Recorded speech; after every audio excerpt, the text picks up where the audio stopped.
50 years since the Canada Fund for Local Initiatives began, and last year alone, 1.2 million people directly benefited from projects which average about $30,000 each.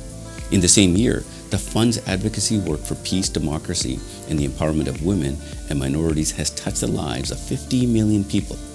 The Canada Fund began because Canadians working at missions abroad saw opportunities to make a big difference on a small scale.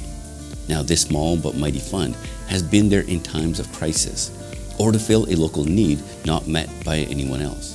Projects brought food security to rural communities, improved services to the LGBTQ2I community, and grew the capacity of frontline health workers to respond to COVID-19.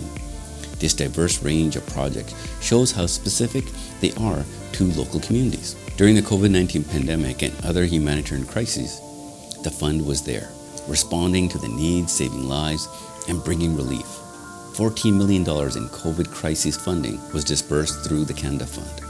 No matter what the local and global tensions were, the Canada Fund was innovative. It became an incubator for projects later scaled up because of their enormous success.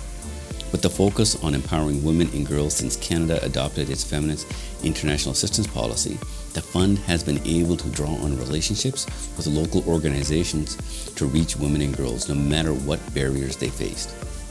When Women's Voice and Leadership was launched in more than 30 countries in 2017, we drew on some of these same local civil society organizations to expand local impact.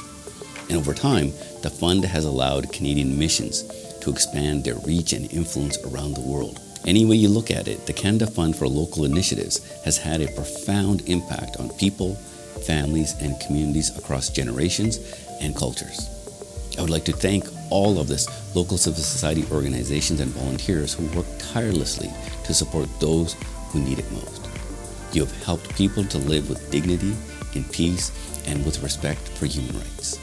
I also want to thank all of the Canadians who served at more than 70 missions abroad for supporting the projects and that have been a bridge to a better life for so many. Thank you. Merci beaucoup.